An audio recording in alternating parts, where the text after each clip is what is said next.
Bismillahirrahmanirrahim. Assalamualaikum warahmatullahi wabarakatuh. Waalaikumsalam warahmatullahi wabarakatuh. Yang sama-sama kita hormati Ibu Kepala Sekolah atau yang mewakili. Selanjutnya ibu-ibu yang sudah berkenan hadir dalam kegiatan diseminasi disiplin positif pada hari ini. Setinggi budi sedalam syukur kita ucapkan kepada Allah Subhanahu wa Ta'ala, yang mana berkat rahmat dan hidayahnya kita masih diberikan kesehatan, diberikan kesempatan untuk hadir di ruangan ini dalam acara diseminasi budaya positif kepada Rasulullah Shallallahu Alaihi Wasallam dengan lafaz Allahumma sholli ala Sayyidina Muhammad wa ala alihi Sayyidina Muhammad. Semoga dengan seringnya kita bersalawat, kita mendapatkan syafaatnya di yaumil akhir kelak. Amin, Allahumma amin.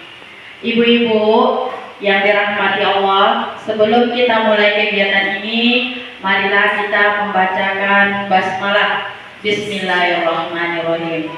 Semoga kegiatan ini berjalan dengan lancar.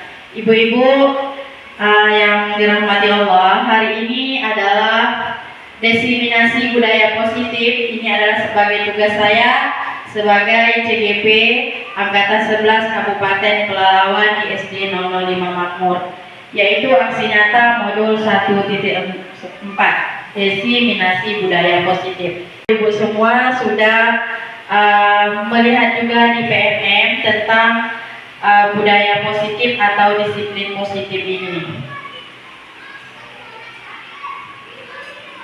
Di kegiatan CGP ini kami dibina oleh Bapak fasilitator kami, yaitu Bapak Santari RM MPD dan Ibu pengajar praktiknya Bu Fadliati SPD. Sebelum kita masuk ke materi, ada es breaking-nya Ibu. Ini es breaking-nya. Ibaratnya tadi kan sudah lelah kita beraktivitas. Sekarang kita es breaking dulu sebelum kita masuk ke materi. Ini es breaking-nya tebak warna. Jadi yang kita baca itu bukan bacaannya, tapi warnanya. Ayo sama-sama. 1, 2, 3.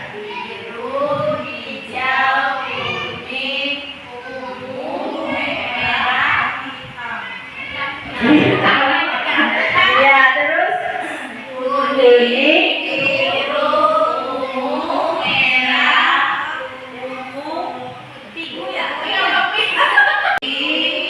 Ungu, merah, hitam, kuning, biru, ungu, merah, ungu, merah, ungu, biru,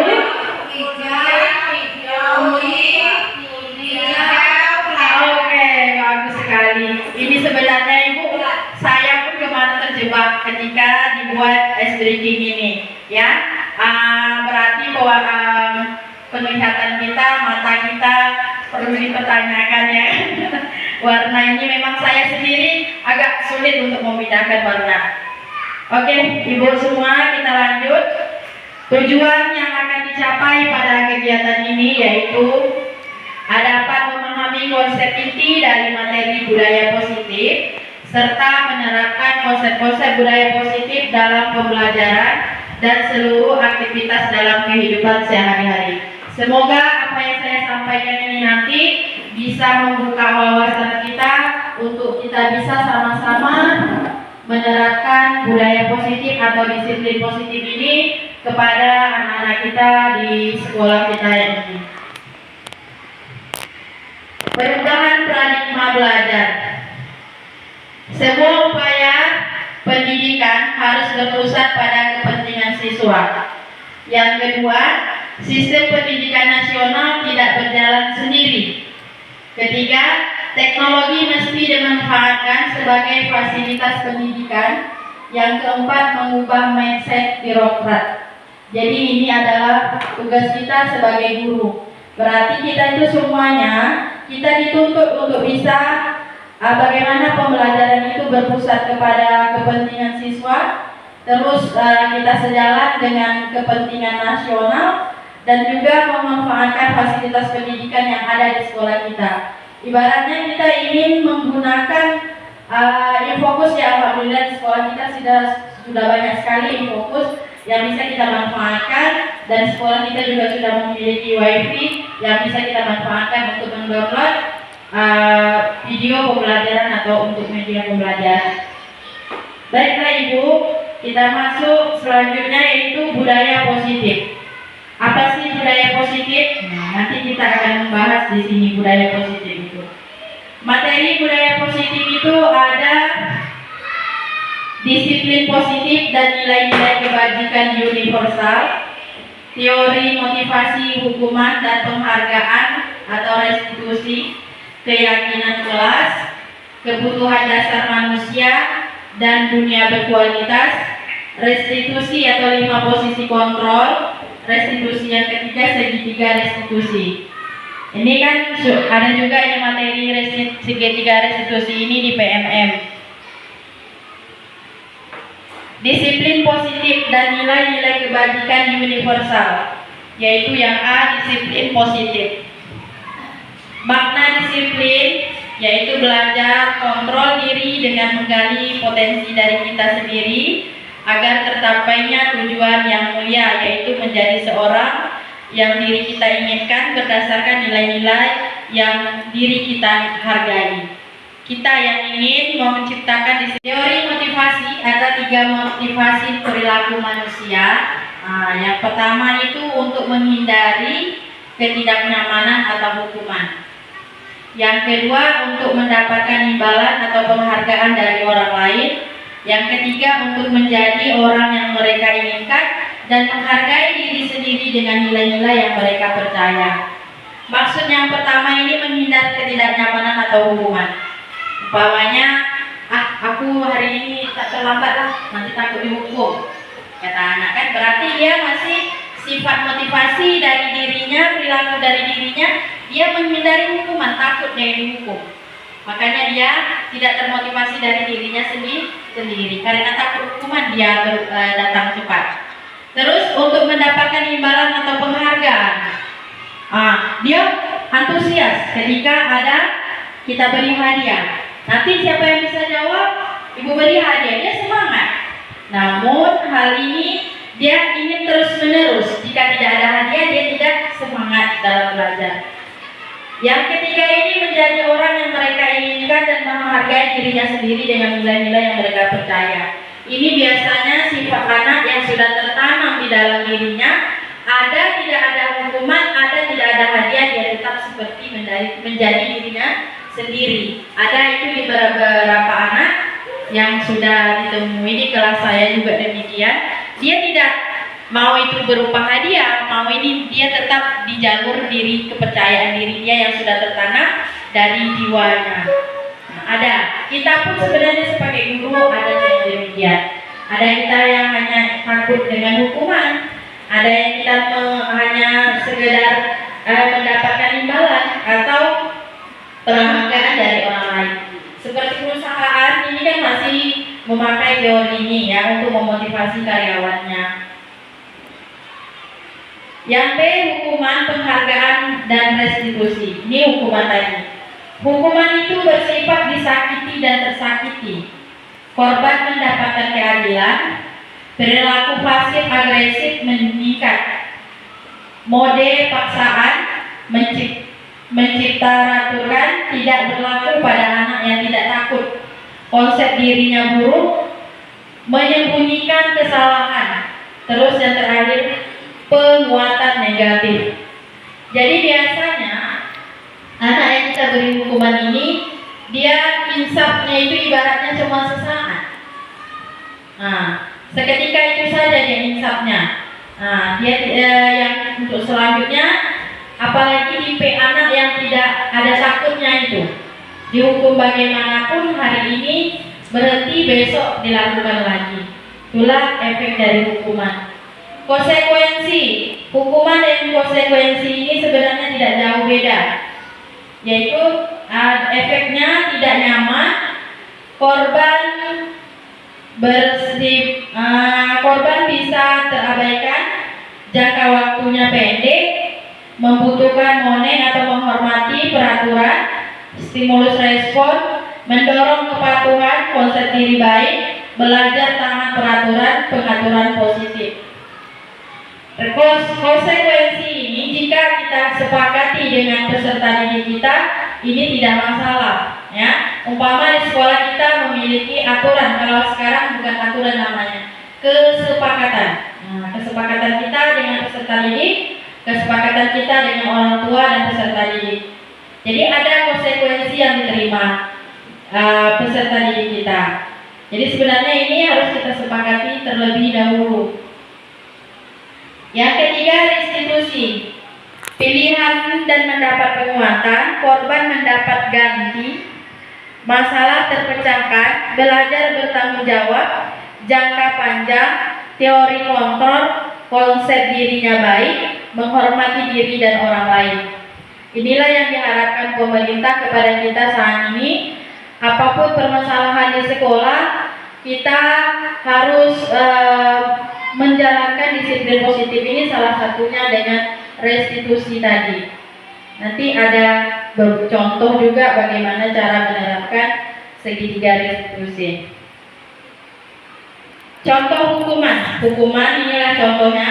Kita mungkin semua Anda tahu lah itu ya, hukuman itu bisa berupa apa saja. Melakukan push up sebagai konsekuensi keterlambatan. Ini tidak efektif. Mengelilingi lapangan sebagai bentuk hukuman atas keterlambatannya dalam menghadiri jam olahraga. Memberikan tugas tambahan akibat nilai ulangannya yang rendah. Siswa diberikan ujian sebagai akibat tidak menyelesaikan tugas atau meraih nilai rendah. Jika seseorang siswa merusak properti sekolah, siswa harus memperbaikinya atau menggantinya atau memberikan layanan yang bermanfaat bagi komunitas sekolah. Ini kan sering kita lakukan ini ya. Ternyata ini tidak efektif. Nah, mungkin setelah ini kita bisa sama-sama merefleksi diri kita, sama-sama kita buat kembali bagaimana kebaikan untuk sekolah kita. Efek dari penghargaan, itu tadi berupa hadiah. Hukuman dengan penghargaan ini sama efeknya. Nah, jadi dia mematikan kreativitas, mengurangi ketepatan, tidak efektif, dan juga jangka pendek, sifatnya jangka pendek, terus merusak hubungan, menurunkan kualitas. Terkadang hadiah ini, sepertinya kemarin awal masuk sekolah, yang anak yang bisa tertib ibu beri hadiah. Memang iya tertib bagi hadiah. Jadi dari hadiah yang anak yang tidak mendapatkan hadiah tadi, dia agak merasa benci sama kita. Kok saya nggak dikasih sih Bu? Saya kan udah hadir ke sekolah. Saya kan udah duduk juga ini Bu. Jadi susah untuk kita mengapakan ini. Jadi anak tadi ada merasa dia terasingkan. Oke, yang keempat yaitu kebutuhan dasar manusia. Kebutuhan dasar manusia yaitu segala sesuatu yang dilakukan setiap manusia tentu mempunyai tujuan, yaitu untuk mendapatkan apa yang diinginkan. Nah, inilah kebutuhan dasar manusia. Jadi ada 5 kebutuhan dasar manusia.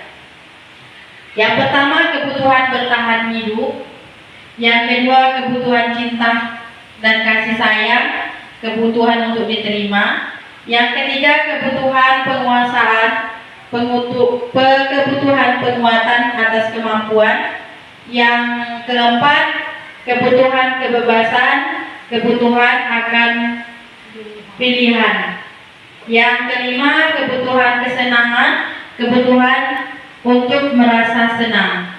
Jadi kita menghadapi anak di dalam kelas, kita dituntut untuk mengetahui dulu kebutuhan dasarnya di mana. Seperti saya di kelas itu si Ataya, anak saya Ataya itu, dia itu tidak berhenti itu. Dia baik bernyanyi, baik sholawat, kadang lagi asik dia azan. Berarti dia kebutuhan dasarnya dia kesenangan. Berarti dia senang dengan lagu. Ada sekali saya, karena saya belum mempelajari ini, ya coba diam. Nah, saya bilang gitu kan, ketika saya suruh diam, dia tidak selesai mengerjakan. Tapi kalau dia sambil bernyanyi itu, dia sebentar aja selesai. Jadi saya siasati dia tidak didudukan dengan anak yang mudah terganggu dengan kebiasaan dia yang kadang menyanyi, yang kadang berselawat. Berarti itulah dia untuk memenuhi kebutuhan dia, kesenangan dia. Jadi seperti si Fauzan. Nah, Fauzan ini dia kebutuhan dia kasih sayang. Nah, jadi kemarin tuh saya sudah memanggil dia ketika ada permasalahan kemarin, sedikit permasalahan. Itulah bedanya ngajar di kelas 1 dan di kelas 5. Kalau di kelas 5 tersentil sedikit, dia tidak akan pernah mengadu. Tapi jangan kelas rendah, terpegang sedikit dibilang disentil. Nah, jadi ternyata setelah saya melakukan pendekatan terhadap dia, problemnya sebenarnya dari rumah, tapi tercurahkan ketika saya berbuat seperti itu kepadanya. Namun saya pun merasa rasanya bersalah kepada dia. Jika itu ibu salah kepada Fauzan, saya bilang ibu minta maaf kepada Fauzan. Tapi dia setelah saya tenangkan, dia ngomong seperti ini, ibu nggak salah Bu, saya saja yang ingin melampiaskan tangisan saya, katanya. Sampai saya video itu 14 menit saya videokan dia cerita tentang keluarganya di rumah. Ternyata itu dia ingin, ibaratnya dia buat seperti itu, ingin kita perhatikan dia, ingin mendapatkan kasih sayang. Jadi itulah kebutuhan dasar manusia. Kita sebenarnya sebagai guru ini banyak PR-nya, mencari lagi kebutuhan dasarnya, ya kan? Anak 28 berarti dia 28 pula kebutuhan yang harus kita selidiki. Namun tuntutannya takkan mungkin pula kita harus maksimal, kan? Tidak, kita ini manusia, bukanlah robot, ya kan? Semampu kita lakukan. Semampu kita lakukan. Kita yang jelas sudah berupaya. Alhamdulillah yang di kelas saya itu yang super duper yang 3 orang itu alhamdulillah berangsur ke arah yang lebih baik. Setiap dia berbuat bersalah, saya panggil ke depan, apa keyakinan kelas kita yang terlupakan oleh anak ibu. Dia sudah paham itu, oh ini Bu, ya udah, berarti apabila keyakinan kelas ini kita langgar, ada salah satu yang tersakiti. Oh iya Bu, saya bilang gini, jika anak ibu kan di sini kesepakatan kelas kita ada mendengarkan ketika guru berbicara, saya bilang gitu. Jika anak ibu tidak mendengarkan ibu lagi berbicara, siapa yang tersakiti? Ibu, mereka sudah tahu. Jadi alhamdulillah ada beransur, ya. Memang untuk menciptakan ini kan butuh proses, tidak akan mungkin langsung instan. Proses ini kan kita sudah berjalan berapa bulan, 3 bulan, hampir 3 bulan, ya. Kita dari bulan Juli dan memasuki udah pertengahan Agustus. Jadi untuk mengetahui ini memang kita dituntut untuk mengetahui dulu kebutuhan dasar anak kita di dalam kelas itu seperti apa. Yang kelima yaitu posisi kontrol guru. Penghukum, yang pertama itu penghukum. Ini 5 posisi kontrol kita ini. Penghukum itu adalah seorang penghukum dapat menggunakan hukuman fisik dan verbal seperti yang disampaikan Bapak Korwil kemarin. Guru yang menjalankan posisi penghukum akan berkata patuhi aturan saya atau awas nanti. Nih kata-kata yang sering kita keluarkan ketika kita sebagai penghukum. Nanti ibu laporkan ke kepala sekolah, itu ternyata kita sebagai penghukum juga. Itu berupa fisik atau verbal. Fisiknya ya kadang mencubit, itu fisik hukumannya. Kalau verbal tadi dari perkataan kita. Terus yang kedua, membuat orang merasa bersalah. Membuat orang merasa bersalah yaitu pada posisi ini biasanya guru akan bersuara lebih lembut, menggunakan keheningan yang membuat siswa menjadi tidak nyaman, bersalah atau rendah hati. Contoh kata-kata guru dalam posisi ini misalnya, Bapak sangat kecewa dengan kamu. Itu kalau dia sebagai bapak. Kalau kita, ibu kecewa lah kepada kamu, kata kita. Berarti dia itu merasa bersalah dari perbuatan dia, orang lain yang tersakiti. Jadi merasa bersalah akan tertanam di pikiran dia. Oh, gara-gara saya, ibu itu kecewa kepada saya, katanya. Dia akan tertanam terus-menerus di pikiran dia. Gara-gara dia, orang lain juga mendapatkan masalah. Ini membuat orang merasa bersalah. Yang ketiga, teman. Nah, dalam posisi ini guru tidak akan menyakiti murid, tetapi akan selalu berusaha mengontrol siswa melalui persuasi. Posisi ini dapat berdampak positif dan negatif.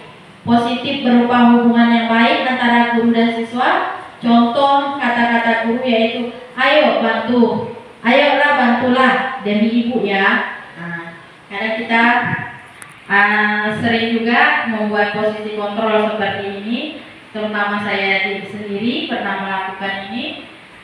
Ternyata ada posisi positif dan negatifnya. Nah, ya ada posisi negatif dan posisi positifnya dari posisi kita sebagai teman ini. Namun anak yang dibuat seperti ini, yang kita posisi kontrol kita sebagai teman ini, dia hanya segannya kepada guru tertentu. Umpamanya saya menerapkan posisi kontrol sebagai teman, anak tersebut dia hanya patuh kepada saya. Ketika kelas saya diserahkan kepada orang lain, dia tidak akan patuh, dia tidak akan menghargai guru yang masuk selain dari gurunya sendiri. Jadi kalau kita ibaratnya anak kita berbuat seperti ini, berarti kita posisi kontrol kita adalah sebagai teman. Sama kita dia baik lakunya, tapi setelah 1 hari kita serahkan kepada orang lain, banyak masalah yang muncul di dalam kelas tersebut. Karena dia hanya menghargai gurunya tadi, karena katanya dia bisa menjadi seperti teman dia. Terus posisi kontrol yang keempat yaitu monitor atau pemantau. Posisi pemantau berdasarkan peraturan-peraturan dan konsekuensi dengan memisahkan hubungan pribadi. Pertanyaan yang biasa diajukan biasanya, peraturannya apa? Apa yang telah kamu lakukan? Nah, jadi kan itu. Kita kan punya aturan, coba kan kita gitu. Apa aturan sekolah kita? Nah, berarti kita itu sebagai pemantau, sebagai monitor atau pemantau kata-kata yang dipikirkan, kata-kata dipikirkan. Yang kelima, posisi kontrol yang kelima yaitu manajer. Merupakan posisi mentor di mana guru berbuat bersama dengan murid, mengajak siswa mempertanggungjawabkan perilakunya, mendukung siswa menemukan solusi atas permasalahannya sendiri. Inilah yang diharapkan oleh pemerintah kepada kita. Kita diharapkan bisa menjadi sebagai manajer. Tidak bisa kita sebagai manajer, setidaknya kita sebagai pemantau. Tidak bisa ya sebagai teman. Namun posisi dari 5 posisi kontrol ini yang terbaiknya adalah sebagai manajer. Memang tidak mudah sebagai manajer ini. Ya, banyak ilmu, banyak yang harus perlu kita pelajari lagi supaya kita bisa di posisi manajer ini, mengontrol baik diri kita sendiri, mengontrol anak di dalam kelas dengan posisi manajer ini. Yang terakhir yaitu segitiga restitusi. Nah, restitusi, apa restitusi? Restitusi itu merupakan menciptakan kondisi bagi murid untuk memperbaiki kesalahan mereka sehingga mereka bisa kembali pada kelompok mereka dengan karakter yang lebih kuat. Nah, itu menurut Bozen 2024. Ciri-ciri restitusi. Nah, bukan untuk membuat kesalahan, namun untuk belajar dari kesalahan. Terus restitusi itu memperbaiki hubungan. Restitusi adalah tawaran, bukan paksaan. Restitusi menuntut untuk melihat ke dalam diri. Restitusi mencari kebutuhan dasar yang mendasari tindakan. Terus restitusi adalah cara yang paling baik. Restitusi fokus pada karakter, bukan tindakan. Restitusi menguatkan. Restitusi itu fokus pada solusi. Yang terakhir, restitusi mengembalikan murid yang berbuat salah pada kelompoknya. Jadi dia yang berkoreksi salahnya sendiri, dia yang memperbaikinya sendiri. Nah, cuman terkadang kita untuk menerapkan segitiga restitusi ini waktu terkadang. Nah, satu proses dialog yang dijalankan oleh guru atau orang tua agar dapat menghasilkan murid yang mandiri dan bertanggung jawab. Segitiga restitusi adalah suatu proses dialog yang dijalankan oleh guru atau orang tua agar dapat menghasilkan murid yang mandiri dan bertanggung jawab. Ini bukan kita sebagai guru di sekolah, kepada anak kita di rumah juga bisa kita terapkan segitiga restitusi. Mau ibaratnya kita mau menanyakan kepada dia maunya bagaimana baiknya. Terus restitusi itu merupakan proses menciptakan posisi bagi siswa yang memperbaiki kesalahan mereka sehingga mereka bisa kembali pada kelompoknya dengan karakter yang lebih kuat. Restitusi dapat membantu siswa menjadi lebih mempunyai tujuan, disiplin positif, dan memulihkan dirinya ketika berbuat kesalahan. Restitusi itu menguntungkan korban dan si pembuat salah, itu membuat win solution. Segitiga restitusi itu ada 3, namanya segitiga restitusi. Yang pertama itu menstabilkan identitas. Yang kedua, validitas kesalahan. Yang ketiga itu menanyakan keyakinan. Inilah langkah yang kita lakukan ketika kita mau melaksanakan segitiga restitusi. Kita stabilkan dulu identitasnya. Ibaratnya kita tidak langsung menanyakan kesalahan dia, tapi kita stabilkan dulu identitasnya. Setelah kita stabilkan, barulah kita validasi kesalahannya. Ibaratnya kesalahan yang telah dibuat itu apa? Dia akan menjawab dengan sendirinya. Tanpa kita paksa, dia akan menjawab, oh tadi saya ini bu, tadi saya ini bu. Terus menanyakan keyakinan. Setelah kita validasi, kita tanyakan keyakinan kelas kembali. Nah, nanti dia akan menjawab dengan sendiri. Learning goal-nya berdasarkan prinsip membuat kesalahan adalah bagian dari proses pembelajaran. Berperan menggeser identitas murid dari identitas gagal ke identitas sukses. Jangan mengkritik murid yang sedang mengalami identitas gagal. Menstabilkan identitas, sisinya itu kita mengajukan pertanyaan. Contoh pertanyaannya seperti ini, yaitu salah satunya membuat kesalahan sesuatu yang wajar. Manusia tidak ada yang sempurna. Kita bisa memperbaiki masalah ini. Saya tidak menanyakan kesalahannya, tapi fokus memperbaiki masalah ini. Apakah saat ini kamu tengah menjadi orang yang baik saat ini? Ibaratnya ini adalah contoh-contoh pertanyaan ketika kita menstabilkan identitasnya yang bisa kita lakukan. Yang kedua, validasi tindakan yang salah. Sisinya yaitu kalau learning goal-nya berdasarkan prinsip setiap perilaku berupaya memenuhi suatu kebutuhan tertentu. Guru akan bergeser dari pemikiran stimulus respon menjadi proaktif. Mengenali dan mengakui kebutuhan murid ini dapat memperbaiki hubungan dengan murid. Jadi sisi validasi tindakan yang salah, pertanyaannya ada 4. Kamu bisa saja bertindak lebih gegabah lagi dari ini. Kamu bukan melakukannya tanpa sesuatu alasan tertentu. Kamu melakukannya karena mempertahankan sesuatu yang penting bagimu. Mungkin kamu bisa mempelajari suatu perilaku baru yang lebih ketik, bersediakah kamu mempelajarinya? Inilah contoh pertanyaan yang kedua. Yang ketiga yaitu teori kontrol menyatakan bahwa pada dasarnya kita termotivasi secara intrinsik saat perilaku telah divalidasi dan identitas sukses telah stabil, maka murid telah siap mengaitkan keyakinannya dengan tindakannya yang salah. Nah, sisi ketiga ini menanyakan ya keyakinan. Ada 4 contoh pertanyaan yang bisa kita buat. Sebagai keluarga atau sebagai kelas, apa yang kita yakini? Nilai-nilai apa yang telah kita sepakati? Seperti apa gambaran sebuah kelas yang ideal bagi kamu? Kamu ingin menjadi orang seperti apa?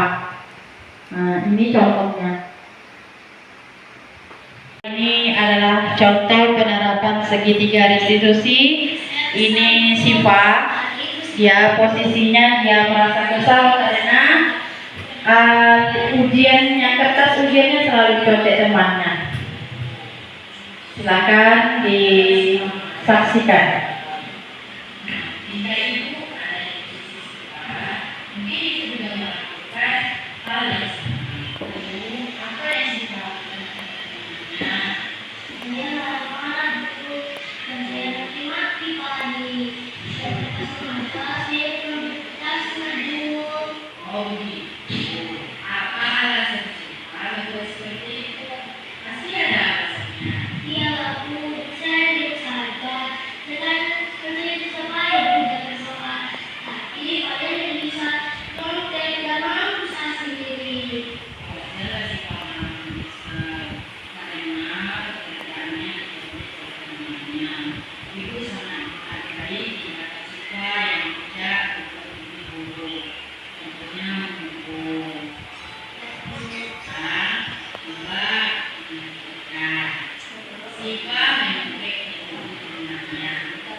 Itu restitusi yang pertama.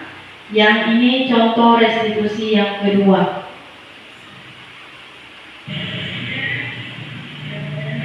Ini anak ini berdua terlambat ketika upacara, pas pulang saya lagi piket ada bersama rekan-rekan yang lain. Terlambatnya ketika pembina sudah menyampaikan amanatnya.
Ya.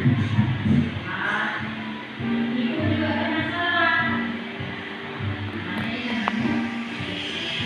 Namun dari kesalahan ibu kita bisa terus bermasalah. Hari ini berat, lagi.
Oke, ini adalah salah satu penerapan segitiga restitusi yang sudah pernah saya lakukan di sekolah kita. Alhamdulillah anak ini ternyata dia sering terlambat ke sekolah, tidak sekali dua kali. Namun ketika kami pikir ini, kami mendapatkan anak ini, si Zahira namanya, kelas 5C. Dia ternyata sering sebelum dia sering terlambat, ya. Tapi alhamdulillah setelah dilakukan segitiga restitusi ini, dia tidak, untuk saat ini ya, belum tidak ada terlambat lagi. Nah itu yang untuk Zahira, dia nama Zahira. Yang satu lagi kelas 4A, siapa namanya Mupit, lupa saya. Alfarizi. Dia ternyata ketika itu baru pulang dari kampung, sehingga dia ketiduran, mamanya ketiduran, bapaknya juga ketiduran. Kebablasan kami Bu, terlambat sholat subuhnya katanya. Jadi ternyata Ibu, setelah kita terapkan seperti itu, tanpa ini kan dia bisa, ibaratnya bisa menjawab, dia bisa menguraikan sendiri dari kesalahan dia, dari permasalahan dia, kita jadi tahu. Seperti si Zahira ini, dia telah bangun karena dia ada tugas yang diberikan guru, katanya tugas kelompok. Ketika tugas kelompok ini tidak selesai di sekolah, temannya janji mau datang ke rumah mengerjakan, tapi tak jadi, ya kan? Tak jadi, sehingga dia inisiatif mengerjakan sendiri, sehingga dia tidurnya larut malam. Itu yang menyebabkan dia telat bangunnya. Jadi dengan seperti ini kita menerapkan segitiga restitusi. Alhamdulillah yang ini, anak yang berdua ini, kemarin saya tidak melihat lagi mereka terlambat, dan mudah-mudahan mereka menyadari apa yang sudah mereka lakukan itu, perbuat itu adalah salah. Jadi dia sendiri yang memvalidasi kesalahannya. Kita hanya memfasilitasinya, kita hanya menanyakan, tidak ibaratnya langsung memvonis kalau perbuatan dia itu salah. Nah, inilah Bapak Ibu penerapan segitiga restitusi, tak bantu sama guru-guru yang lain nanti. Oke, Bapak Ibu ada yang bertanya, ibu-ibu yang cantik? Saya Bu, coba Bu bertanya ya Bu. Oke, bismillahirrahmanirrahim. Assalamualaikum warahmatullahi wabarakatuh. Waalaikumsalam. Di sini saya mau bertanya sedikit saja. Tadi saya melihat ada tentang penghukum. Kalau untuk masalah di sekolah ini, penghukum itu kayaknya peran kita semua ya Bu. Jadi yang di sini saya tanyakan, penghukum itu kalau kita masih melakukannya, masih memerankan di sekolah, itu kategori salah atau masih dibenarkan? Terima kasih. Terima kasih Bu Pip, pertanyaan yang luar biasa ya. Penghukum, ya tidak heran, saya pun pernah menghukum anak ya. Ketika saya rasa itu udah betul, saya hukum. Anak ini dia berbicara kotor yang tidak sewajarnya. Itu saya ingat kelas 4 waktu saya mengajar di kelas 4. Tak wajar sampai saya sendiri pun ibaratnya itu menutup gitu kan, saking kan tidak wajarnya dia berkata seperti itu. Saya menghukum anak ini dengan menyuruh dia makan cabai 2 batang tanpa minum, karena perasaan saya ketika itu benar tindakan saya, ya kan. Dia sampai kepedesan, dia ngadu ke mamanya sampai mamanya datang ke sekolah. Saya jelaskan, mamanya support, oh ibu dia nggak apa-apa lah bu, gitu kan kata dia kan. Tapi ketika itu saya anggap benar tindakan saya, ternyata itu tidak boleh. Coba ditanya sama anak itu sekarang, pasti dia akan mengingat apa yang sudah pernah saya lakukan kepada dia ketika dia kelas 4. Jadi penghukum ini memang harus kita hindarkan, harus kita sangat hindarkan sekali, karena jika kita masih menerapkan sistem hukuman ini berarti kita tadi identitas gagal. Berarti kita identitasnya gagal kalau kita masih menerapkan sistem hukuman. Setidaknya posisi kontrolnya kita abaikan yang menghukum. Nah, kita tidak bisa menjadi manajer, setidaknya kita bisa teman. Nah, kalau tidak monitor, jangan sebagai penghukum, karena efeknya sampai bila-bila dia, sampai dia akan mengingat terus apa yang sudah pernah kita lakukan terhadap dia. Kita pun pernah waktu sekolah dulu tuh pasti kita akan selalu mengingat apa yang pernah guru buat kepada kita. Walaupun mungkin ketika itu dia tidak salah, karena masanya ketika guru zaman itu ya itu masanya. Sedangkan saya ada di rumah, orang tua saya prospektif, bapak saya itu jangan macam-macam. Nak main harus kerja di rumah dulu. Kalau enggak, kepanjang kayu sepanjang ini dipukulkan ke badan. Tapi memang masa itu gitu loh. Sekarang kan kita sudah mengikuti zaman, itu tadi kodrat alam, kodrat zaman. Zamannya sudah berbeda. Makanya pun pembelajaran kita tidak bisa disamakan pembelajaran kita yang dulu dengan pembelajaran kita yang sekarang. Anak sekarang beda loh bu. Sedikit kita bandingkan, ibu dulu nggak seperti itu, pasti dia menyalah, ya kan? Dulu ya dulu, sekarangnya sekarang, pasti dia jawabnya seperti itu. Jadi nggak bisa ya Bu Pit, kita berusaha kita tidak menjadi seorang penghukum lagi. Oke, ada pertanyaan lagi? Satu lagi atau dua lagi? Terima kasih Bu atas kesempatannya. Saya mempunyai masalah di kelas nih. Nah, kita kan sebagai pendidik ini harus bekerja sama dengan orang tua. Kebetulan saya di kelas 2. Masalah yang saya hadapi, ada satu anak, memang dia mempunyai suatu kelemahan. Nah, tapi di sisi kelemahan itu, dia anaknya bijak sebetulnya. Bijak kalau ditanya, ya kelas 2, polos, bicara apa adanya. Masalahnya dia jarang masuk. Untuk pengetahuannya dia kurang. Pengetahuannya kurang, tidak didukung dengan kegiatan orang tua di rumah untuk mempelajari anak belajar gitu kan. Nah, dan alasan kenapa saya tanya jarang masuk ke sekolah, kesiangan, tidak ada yang mengantar, itu alasannya. Padahal kondisi keluarganya, orang tuanya itu tidak terlalu sibuk sih sebetulnya. Nanti kalau lambat bangun nih, udahlah nggak usah sekolah saja gitu. Jadi anak terbiasa dengan hal seperti itu. Nah, saya sudah memanggil orang tuanya, tapi tidak ada respon. Sekarang yang pertanyaan saya, bagaimana saya menyelesaikan masalah tersebut? Sebenarnya ini pun sedikit rumit ya. Upaya dari Bu Anis tadi sudah memanggil orang tua, ya kan?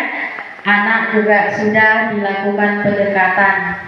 Namun karena ibaratnya mindsetnya dari rumah seperti itu, tidak ada kesadaran dari anaknya dan juga tidak ada kesadaran dari orang tua itu sendiri. Sekarang gini Bu Anis, kata pengajar praktik kami itu, kita berbuat sebisa kita. Ibaratnya yang jelas kita sudah berbuat sebisa kita, kita sudah berupaya. Oh, anaknya masih seperti itu, ya apa boleh buat. Sedangkan orang tuanya saja dia tidak peduli, ya kan? Nah, kalau kita sebagai guru nih, ya kita wajib mampunya segitu, ya sudah kita jalankan segitu. Mungkin harapan kita di kemudian hari dia akan bisa, anak ini menyadari bahwa kondisi orang tuanya yang seperti itu, dia seharusnya dia tetap sekolah. Dan juga bagi saya pun ada anak saya di kelas seperti itu Bu Anis, yang ya pokoknya dalam 1 minggu itu ada dia izin, ada dia. Tapi alhamdulillah kemarin sudah saya panggil kakaknya, mamanya nggak pernah ngangkat HP karena ada kakaknya juga di kelas 6. Saya panggil si Joy. Nah, si Joy ya Bu Iski. Si Joy ini Bu Iski itu tahu sekali itu bagaimana si Joy. Kalau dia nggak ada izin 1 minggu itu nggak Joy namanya. Nah, begitulah. Tapi dan yang izin terus membacanya lemah, ya lengkap lah semua. Tapi alhamdulillah sekarang dia Bu Anis, si Joy ini memang perilaku dia yang izin tadi itu masih ada, tapi dia sekarang alhamdulillah udah mulai rajin menulis. Yang pertama nulis tak pernah selesai. Jangankan tak selesai 1 baris, 2 kalimat saja tak selesai. Tapi sekarang alhamdulillah dengan dibantu oleh kakaknya di rumah juga, selalu saya dekatkan juga dia, saya dekatkan dia, Joy maunya seperti apa. Memang tugas kita itu aja Bu Anis, kita dekati dia, kita motivasi dia.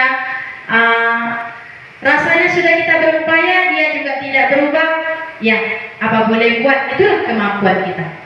Yang jelas kita berusaha dulu ya Bu Anis.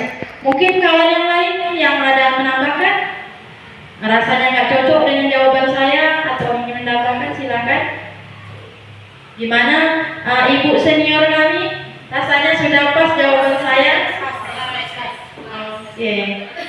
Terima kasih ibu semua sudah berpartisipasi dengan kegiatan ini. Semoga kegiatan ini diberkahi oleh Allah, kita mendapatkan yang baiknya itu datangnya dari Allah, yang salahnya datang dari saya sendiri.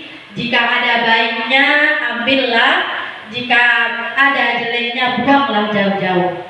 Karena saya pun tidaklah sempurna, saya pun di sini bukan mengajari, namun saya hanya memberikan apa yang sudah saya peroleh dari pendidikan CGP ini.